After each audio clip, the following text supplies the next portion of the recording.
The Congressional Deficit Supercommittee went into the weekend with no deal in hand and a deadline looming next Wednesday.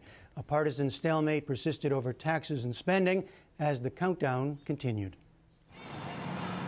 From all outward indications at the Capitol, the Supercommittee was nowhere near completing its mission today. Republicans and Democrats on the 12-member board remain deadlocked over how to find $1.2 trillion in deficit reductions over the next decade. Some of the members met again last night, and today the Republican co-chair, Congressman Jeb Hensarling of Texas, said negotiations would continue. We are painfully aware of the deadline that is staring us in the face. We have 12 good people who have worked hard since this committee has been created to try to find sufficient common ground for an agreement. The Democratic co-chair, Senator Patty Murray of Washington, cited the major cause of disagreement. Where the divide is right now is on taxes and whether or not the wealthiest Americans should share in the sacrifice that all of us have to make. That's the decision. It's what we're waiting for. I remain hopeful. Democrats insist on cutting into deficits in part by raising taxes. Republicans on the committee have offered to raise revenues by closing tax loopholes, but they balk at raising tax rates. Within that debate is an argument over the Bush-era tax cuts. Democrats want everyone who makes under $250,000 to keep the cut while letting rates rise for wealthier Americans. That would cost $3.2 trillion over the next 10 years. Republicans want the tax cuts to be made permanent for everyone. That would cost $4 trillion. Republicans also want much larger spending cuts than Democrats do in any deficit package. If no agreement is reached, automatic cuts in defense and social spending are supposed to go into effect, but not until 2013. Meanwhile, the Republican majority in the House tried today to pass a balanced budget amendment to the Constitution. It was the first such attempt since 1995. And the joint resolution is not passed. Today, it failed to get the required two-thirds majority. Janet Hook of the Wall Street Journal is covering all this on Capitol Hill, and she joins us now. So, Janet, as we speak, where do things stand? Well, as we speak, Patty Murray said earlier today she was still hopeful, but there aren't too many people who are still hopeful that this group can reach their goal of cutting $1.2 trillion. They're really in the realm of last-ditch efforts.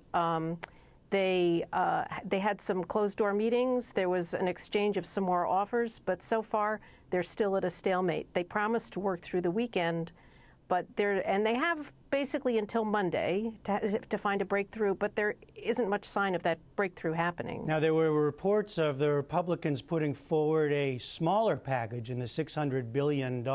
What's in that? What was the Democratic response? And what's the thinking among Republicans to have a smaller package? Well, the Republicans were thinking if the Supercommittee can't reach the $1.2 trillion goal, to try to see if there was some kind of consensus smaller package that they could enact.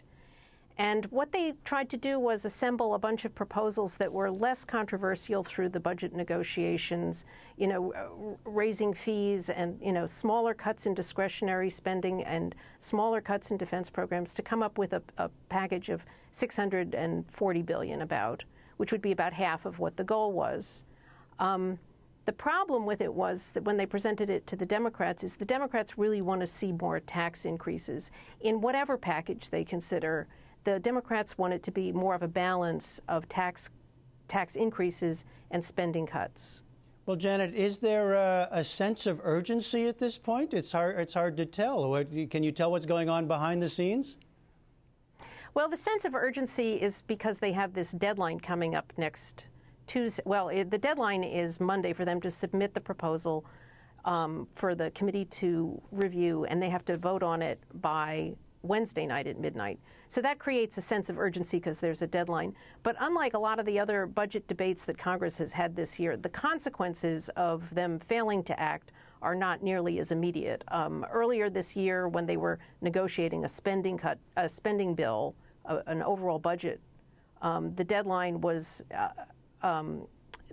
set by the fact that the government was going to run out of money. And so if they didn't act by the deadline, the government would shut down. Then later in the summer, the deadline was the government had reached the limit of its borrowing, and the Congress had to raise the debt limit. And if they didn't act by that deadline, the government would default. And right now, if they don't make this deadline, the consequences are not very immediate. And I think that actually has lifted some of the pressure on them to make these really tough decisions that they're forced to make. Well, down the line, the consequences are automatic spending cuts will take effect across the government to cut that $1.2 trillion that they are trying to get by a deal. But those spending cuts don't take effect until 2013. Well, in these last few days, I mean, we're talking about broad disagreements between the two parties, but how important are disagreements within each party? That is there movement? There was movement among some Republicans for some raise in tax revenues, and they got swatted real quickly by some House Republicans, right? Actually, no, I would say at this point the differences between the parties are much more important than the differences within the parties. There have been, throughout the negotiations, some differences of opinion. Among Democrats, for example, some liberals were really dead set against making big concessions on cutting entitlement programs like Medicare, and really wanted to hold out against compromising on allowing any extension of the Bush tax cuts. And among Republicans, you're right, some have been more willing than others to allow some kind of tax increase as part of the deal. But at this point, I really think that the biggest differences are between the parties. So as this impasse is impending, you sense both sides sort of preparing the ground for a blame game if we get to that point? Absolutely. We've already seen the blame game starting. Everybody comes out of their closed-door meetings basically saying things like, well, the ball is in their court, not ours. We've made big concessions. They haven't. There's been a lot of that going on, even back when you felt like there was some serious negotiating going on behind the scenes. And right now, I just don't see much sign of progress towards any kind of compromise. Do they see fear, or do they worry about market reaction, about U.S. credit being downgraded again? Does anybody talk about that as well as the political implications? Sure, there is concern that this'll spook the markets. The one thing about the mechanism that they're working under, though, is it does guarantee for those who are concerned, first and foremost, that the deficit be reduced. That whether or not this group produces a deficit reduction package, there's supposed to be this fallback mechanism that if they don't propose a bill to cut $1.2 trillion, there's this mechanism of automatic spending cuts that kicks in a year from now.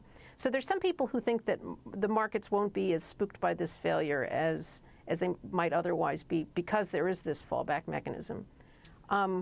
Maybe a more immediate and certain consequence would be in terms of public opinion. I mean, this would be another example of Congress failing to deliver on a really big issue that people had been expecting this committee to address. And it's a huge disappointment, though I suppose there are a lot of people who thought that this super committee wouldn't be able to do what other committees and commissions and other members of Congress had failed to do all year. All right, Janet Hook of the Wall Street Journal. Thanks so much. Thank you. Earlier this week, we talked with a Democrat on the super committee, Maryland Representative Chris Van Hollen. We've extended invitations to all the committee Republicans to appear on the NewsHour. None was available this evening. We will continue to try to bring you an interview with one of them next week.